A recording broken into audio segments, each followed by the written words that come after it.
Hey everyone, welcome to our final demo in our sales planning demo series. So we'll talk a little bit more about everything we've covered, but today we're going to be talking about segmentation. And we're back with Darmesh. He's the founder and CEO of Fullcast and has done sales planning at many organizations, including Salesforce and Microsoft. And I'm Catherine Holt, the marketing manager at Fullcast, and you guys have probably all seen us on here before. So we're excited to have you guys back. Some quick housekeeping before we start. I'll be sending out a recording of the webinar, and so if you want to reference anything or share with your team, you'll have the ability to do that. And also, we'll be taking questions as we go, so obviously if there's some at the end we have time for, then we'll get to those, but feel free to ask as we go along. And we also had one or two questions come in beforehand, so we'll be sure to answer those along the way. And then finally, all of the demos that we've done in this series, including this one, will have links available. So if you've missed any, feel free to, you'll get access to those links and you'll be able to reference everything that we've talked about the last 3 weeks. So I'll pass it over to Darmesh, who's going to give an overview, and then we'll jump into our demo on segmentation. Thank you. And thank you, everybody, for joining early in the morning. Like Catherine said, we want to keep it very interactive, so if you have any questions anytime, feel free to pop them up in the chat. And so we've done 3 sessions, this is the 3rd in a series, and we started with the target setting, right? And then we went into coverage model and assignments of roles, and now we're doing segmenting of territory and accounts and even teams. So the arrow is a little backwards, but that's fine.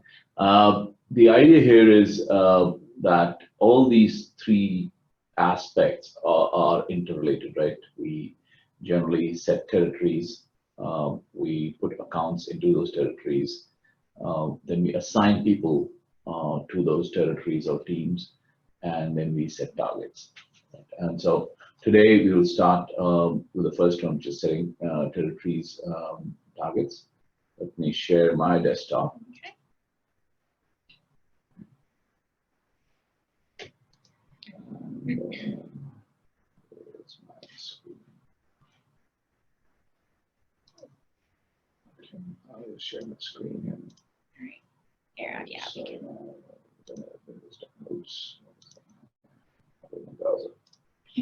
yes, here it is. So Great. Yeah, so I think before we get started, I just wanted to kind of jump in. Obviously segmentation, there's a lot of ways to segment. There's a lot of definitions of what segmentation is, and there's also a lot of different things you can segment. So I think we want to start talking about what does the Fullcast app handle, kind of what are the primary segmentation factors, and then what are some of the best ways to segment things like teams and territories. Yeah, that's an excellent way to start this thing. And so as you think about segmentation, right, you could segment territories, definitely, so people are generally taking their account base and segmenting them into territories. They could also segment their internal capacity, right, so the segmenting of teams itself. And then there is segmentation that if you are running multi-product family companies, right, then you want to segment go-to-market by product lines, right? And so each product line has their own targets and accounts. So we can do either of those 3 things. As you think about segmentation, most people, when they think about segmentation, they think about territory, right? And what they're trying to do is they are looking at taking their account base and carving it out into different segments that we have. So we'll start for the demo purposes. We'll spend most of the time in the territory module. We can talk about the team and the product one. They work identically. There's a little nuance, like territories have this notion of accounts, excuse me, have a notion of parent-child relationship. So there is a notion of account hierarchies. I think that comes into play, which is not the case with products or teams. Okay.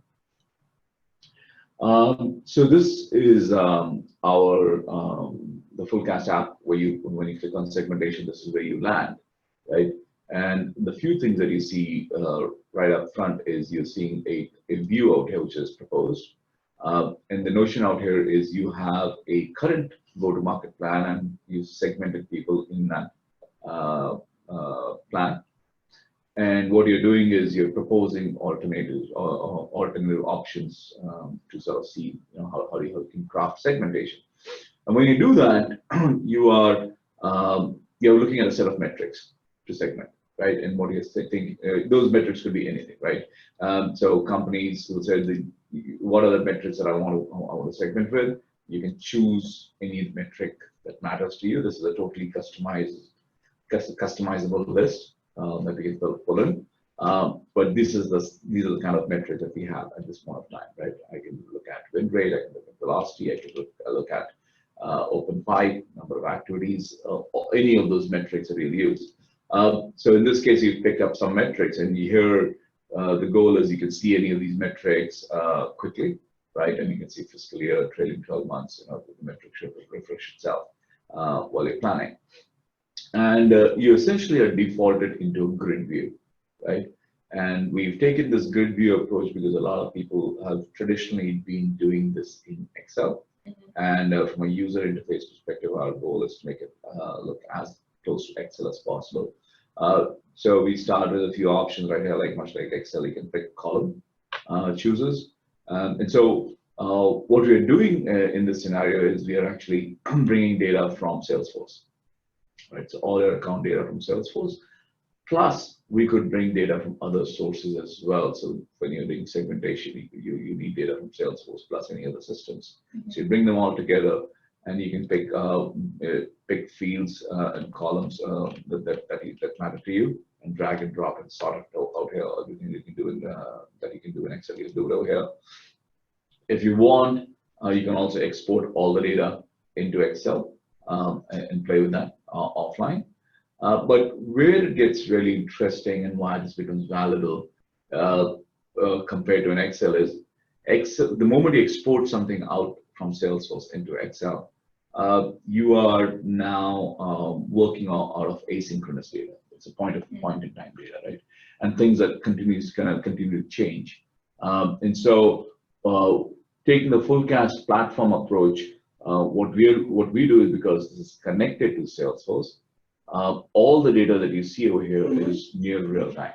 Okay. Right. So if anytime new accounts are getting added in Salesforce, right, you will be able to pull that data out here. So there's a sync, two-way sync from Fullcast into Salesforce, and that allows us to do it. And because of that, you can now see things like the last modified, any account that's modified in the last say.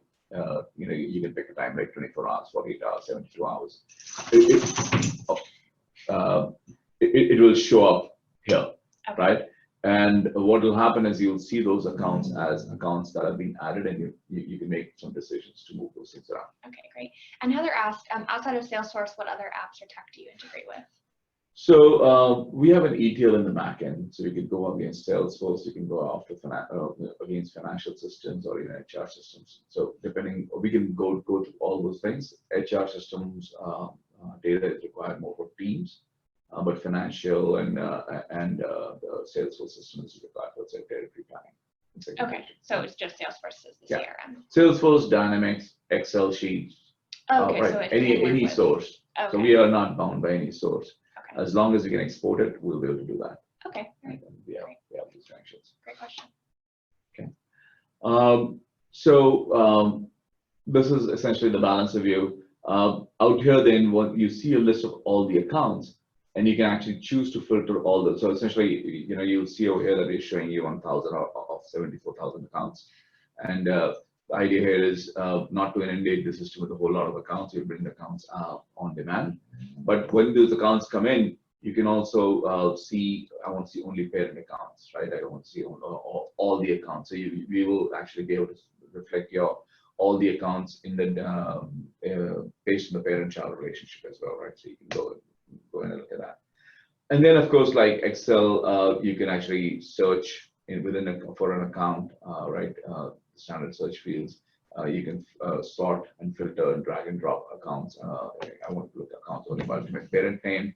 I can sort from that. I can do all of those things that I would do in Excel. Right. Now, the way you asked a question like what's the best way to do the segmentation model, and essentially the way we think about it is you do it tops down, right? So you build your industry segments and then you bring sub-segments under that, right? And so the way you would do that is like we've already created some segments out here. So we call it a growth segment or a hunter segment, right? And the metrics are refreshed at all company levels. But if I were to go to say now the hunter segments, I will see this data getting refreshed to show me my node for hunter segments, right? And under the hunter segment, I have created country level views, right? I can now go ahead and break the country down into regions, and you're not tied to any of those a particular structure. The structure is essentially what you want, right? You could do industry, you could do geo, you could do based on employee size, you could do firmographic data, you could do any combination of those things, right? So essentially, like if I were to come in over here, let's say we're trying to carve under Mexico, all I have to do is create a new hierarchy, right? And when I create a new hierarchy, I will say, which am I creating a hierarchy based on unique values. Unique values means I'll pick any of these fields. So this is a list of fields that we're bringing in from Salesforce. And we're saying, is the unique value an annual revenue based? Is it employee size? Is it based on, in industry that you're trying to create under the node Mexico, right? So you can pick any of those things. And this is again, like the metrics list is totally customizable. We work with our customers to set up this list. Because the important part over here is not just having the field, but making sure this field has data behind it in Salesforce, right? Because if you don't have data, you'll not be able to use any of the field over here. Okay. You could create custom buckets, much like Salesforce as well. So now in this case, you would take the field and you will say, bookings potential or annual revenue is my field. I can say the value is more than blah, right, or equal or less than that. I can create different buckets and it'll create. So essentially what I'm doing over here is I'm defining my rules of how I'm going to create a territory under Mexico, right? And while I'm doing that, it's also asking me how I'm going to treat my account families, right? So now what happens is, in Salesforce, people have defined their parent-child relationships for accounts. So if you have accounts that have a parent-child relationship assigned to them and they're linked, then we have to make some decisions when we are segmenting, right? And the first option is, by default, that we have over here is, let's not reassign children to the same segment, right? So which means I could have Pfizer as an account, and Pfizer will have all its children account in Salesforce, all linked. They're part of the Pfizer family, right? But Pfizer is headquartered in New York, and it's got significant presence in California, right? Typically, I would say if I wanted a person managing Pfizer, I would take option 2 out here and assign all children to the same segment. So I'll put Pfizer in the Northeast segment, and take all the Pfizer subsidiary accounts as well and put them into the Northeast segment. That'll be my rule. Okay. The other rule out here is don't reassign, which means I'll move Pfizer to New York, but I'll keep the Pfizer California accounts in California. Okay. And this might be related because we had someone send in a question before asking about account hierarchy and how accounts are organized, how they're assigned and managed between hierarchies, and company roll-ups and territory ownerships, and how industries fit into that. So that's, I think, related to what you're talking about, if you want to elaborate just more. Yeah, so there are 3 different aspects of it. We don't define in Fullcast from the planning design app specifically account hierarchy rules. Those account hierarchy rules are set up in Salesforce and enforced in Salesforce. We have in the Motion UI, and we will not go into that today, the module that enforces account hierarchy rules on Salesforce. Then based on those rules, we will, when we're bringing in data from Salesforce, for planning purposes and segmentation purposes, we're making exception to the rule, and that's where we are defining these treatment of account families, right? So you've defined account family, but now you're making a second level decision tied to your go-to-market, and you're saying, like we talked in our previous example, we had in our Salesforce instance, we would have set up Pfizer as a parent account, top parent account, and all subsidiaries under it. But my go-to-market, I'm deciding that Pfizer, I have three options: either assign all of Pfizer to the same guy, so assign all children to the same segment. So we'll create a segment for the East Coast, move Pfizer in there, and all Pfizer subsidiaries accounts will go. The other option could be that we do not want to reassign to the same segment. So then I will be asked. The rules will say, okay, Pfizer will not move. Only Pfizer that belongs to East Coast will move to East Coast. Rest will stay. And then we can create custom criteria, right? So we can say this is the criteria, assign children that match the following criteria. So we can pick geos, and specifically, this one works really well because especially when you're dealing with the global accounts, you could say, I have my parent-child relationship set up because I need that in Salesforce, but I can decide all my US accounts go to one person, and all my non-US accounts go to individual country owners. I can say you'll set those custom rules. Okay, great. So switching gears a little bit, a lot of our customers ask about account scoring. Do we do any kind of account scoring? We have just started on account scoring. That's a request we've had from customers that they would love to see account scoring as we do it. Today, we do account scoring. The notion of account scoring is very important when you're creating balanced territories. How do we balance territories, and how do we put the appropriate accounts based on that score that I might create? So we have done some work. So like this is a balancer view where we've created some charts specific to planning, right? And I'll show you how the balancer works. But out here, we've created a balanced view to look at all our customers and prospects and revenue potential that we might have across all of them, right? Across the segments. And what we see over here is, as you scroll down, as you'll see the metrics being refreshed, but you'll start seeing customers, you'll start seeing proposed customers, you will see proposed revenue, right? So we are building the elements of those things. We understand that's important, that people have been asking for. Okay, so using this tool, how can we balance territories? A lot of sales leaders are asking us to show them in how to get a sense of how they've carved the territories and all that. So is there a way to balance it? Yes. So we have the functionality for balancing out here. So like we talked about earlier, let me just jump back in. There's the balancer territories. And that's a very important function because as you're carving these territories, like I said, sales leaders want to know they've got a fair patch and they've got a right mix of customers and prospects. So in this view, we have the balance between growth and hunter farmer models, a bunch of accounts that are both customers and prospects. And we have a whole bunch of account setting and unassigned, and I'll come to that in a minute. But balancer feature works essentially, it's a chart view where you can actually pick any dimension from a territory perspective to say this is the dimension I need. In this case, I picked up segments. So we created a view for segments, and it's got any of the measures that I need from a territory perspective, right? So this is a list of all the metrics that you could balance against. Again, this list is not finite. We work with customers to set it up. But I picked accounts, customers, and prospects as the two metrics that I was balancing against, right?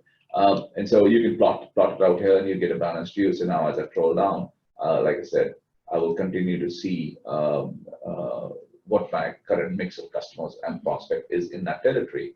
And what will happen here is whoever is assigned to the territory gets to see this view. So the person who's assigned to the United States would see how what's a blend of customers and prospects across different markets. So the way we're doing segmentation right now, right? So we set up the rules for, say, account hierarchies. We created a hierarchy and defined the rules for moving accounts. You can also do the same thing, but in a map view, right? So you could also create a rules engine but take a map-based view, not just a classic Excel table view. And you can drill in and carve territories by zip code levels and at a country level as well. Oh, that's amazing. Right. And essentially, what you get over here is you start seeing all the segments, and you will see accounts by different regions. You can pick and choose, and we can create a heat map. In this case of customers, prospects, or any attribute that I want to balance my territory, but using a map functionality. Mm-hmm.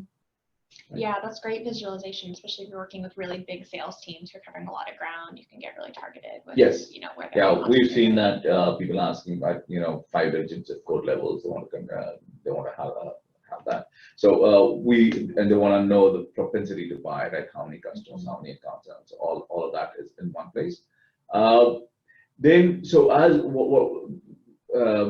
we define the rules engine, one of the things that you'll see is new accounts are constantly being created in Salesforce, right? And in the old way of doing things, you would take a one-time snapshot out of Salesforce into an Excel sheet, and it work within the Excel sheet while new accounts are getting created in Salesforce. Yeah, sorry about that. That was my Google timing out. So the other piece that we're going to do out here is so what I was talking about is that you have these accounts that keep created in the unassigned bucket. So what's the unassigned bucket is the holding pen for new accounts that get created, right? So you defined a business rule, you carve accounts in that in the segments, but as new accounts continue to get created, they will come into the unassigned bucket, right? And when they come into the unassigned bucket, we would actually go over here into those segments. And what we can do is we can rerun the rules. So we're not defining the rules again. What I'm saying is I'm going to rerun rules. And when I rerun the rules, I will pick the node that I want to rerun. So if I'm getting new accounts for United States, I will click on the node called United States and say I will rerun rules. That will then kick off the process of looking at accounts in the unassigned buckets. And if they match the rules to be moved to the United States bucket, those accounts will move to the United States. So you will do all of that in an offline manner. And when you're done with all the changes in the territory segmentation creation, you would hit the commit button, right? And that commit button allows us to push all the changes back into Salesforce instantly, right? So that takes away the whole lot of time that people have when doing data loaders from Excel into Salesforce and all errors associated with that. This sync allows us to keep the plan that we've created here with the execution side in Salesforce. So we will move we will stamp the accounts in Salesforce with the appropriate territory, and of course we didn't talk about assignments. We've done that in the last demo. We will also put account team roles stamped with the right people to that role itself, right? You also can create multiple plans, right? That's a functionality we just released. And the idea over here is much like you have a design app plan right now, which is my current plan, go-to-market plan. I can actually have multiple plans. So I'm continuously doing what-if scenario analysis. So I have a go-to-market, which is today could be geo-based. I could create an alternate go-to-market, which is industry-based, right? And look at the metrics at the top level to figure out which is the right one. And when the team decides it's the right one, all I have to do is make it select a new one and click, and that plan becomes active. Great. Yeah, and I think what's cool about our platform too is that, yeah, you can get all the stakeholders involved in sales planning, have visibility into all these different plans. Correct. So you're not having to share stale data in an Excel sheet. You can actually show them like visually, if we did this plan, this is what it would look like. Yes, that's a huge part. In fact, that collaboration is woven into the things. So like we skipped a few things out here. So for example, I'm picking some, let's say I'm picking some of these accounts out from here, and I decide to move these accounts, right? I can now, when I move the accounts, I can pick and choose the node that I'm moving to. But in the process, I'm also collaborating with people who are owning that account, right?